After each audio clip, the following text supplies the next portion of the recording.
Well, good morning and welcome to Coffee with Kevin. Boy, it seems like I got up awfully early this morning.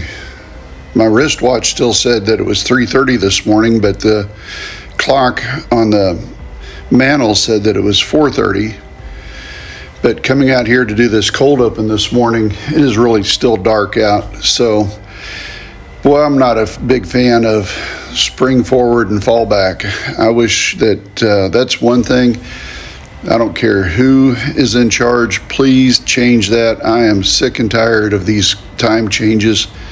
I remember as a kid, it was the same all year round.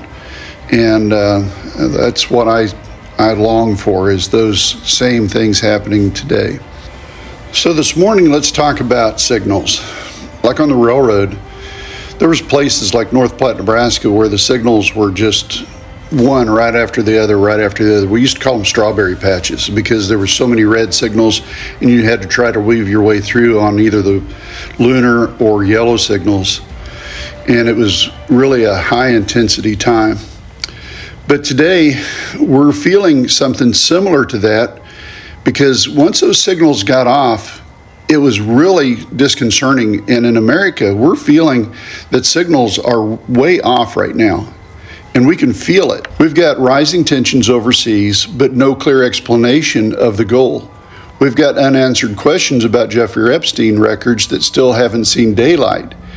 And we've got a president, Donald Trump, inserting campaign politics into moments that are supposed to be solemn and sacred. Then when people notice, the story gets reshaped by networks like Fox News, so it looks normal. They think people are stupid, so they insert a video from a previous time, declare that it's yesterday, when in fact it was several months ago.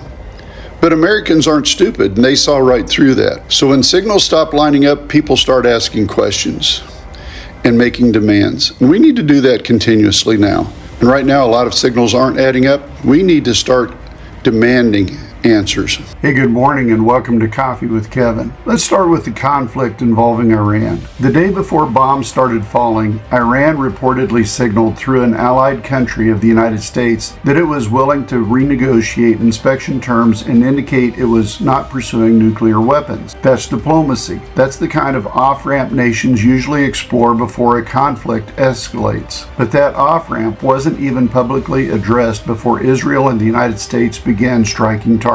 So the question Americans deserve an answer to is simple. If diplomacy was still possible, why did the path to conflict accelerate so quickly? And what exactly is the objective? Because right now the American people have not been given a clear answer. When transparency disappears, people begin asking larger questions. That's where the unresolved story surrounding Jeffrey Epstein continues to cast a shadow. We still don't know who all was involved in the network. We still don't know why so many records remain sealed. And we still don't know why powerful people connected to that world seem to escape meaningful scrutiny. People that are currently in the administration, including the president himself and his staff. When institutions refuse to answer legitimate questions, speculation fills the vacuum. And that brings us to something else Americans saw yesterday. During a solemn transfer ceremony honoring fallen U.S. soldiers returning home, Donald Trump chose to wear a political campaign hat. That ceremony is supposed to belong to the families of the fallen. It is one of the most solemn traditions our country has. Politics has no place in that and is not supposed to enter that moment. But when a president shows up wearing a campaign hat, the focus shifts away from the sacrifice of those soldiers and back toward the political brand of the person standing on the tarmac. And that moment was never supposed to be about him in the first place. But again, that's his narcissism. We cannot escape it. We all see it. That's why so many Americans found it disturbing and dishonorable. And what made it even worse was what happened next. Instead of acknowledging the mistake, Fox News aired footage from a different transfer ceremony months earlier in an apparent attempt to make it look normal. That's not journalism. That's narrative management. And when news organizations begin acting as political cover instead of watchdogs, people start asking bigger questions about what kind of country we've become. Are we North Korea now? Because propaganda replacing accountability is something we've seen before in history. It's a tactic used by authoritarian leaders to blur the line between a nation and the person in power. That pattern appeared in several regimes, including under Adolf Hitler during the rise of Nazi Germany. And when citizens start seeing those warning signs, they begin questioning everything. So step back and look at the signals. Unanswered questions about Epstein, a rapidly escalating conflict with Iran without clearly explained objectives, political propaganda replacing honest reporting, and a media landscape increasingly controlled by billionaire owners. Those are the signals Americans seeing right now need to be worried about and fight back on. And when the signals stop lining up, responsible citizens don't just move forward blindly. They slow down, they ask questions, and they demand answers. And that's what we're asking you to do. This has been Coffee with Kevin, and don't forget, this morning's conversation sets the stage for our weekly Coffee with Democrats live show every Tuesday evening at 7 p.m. Tomorrow night, we have Dr. Janetta Marshall joining us from Tulsa to discuss her campaign for State Superintendent of Public Instruction. Tune in on YouTube or Facebook. We'll see you then. Until next time, keep asking questions and keep watching those signals.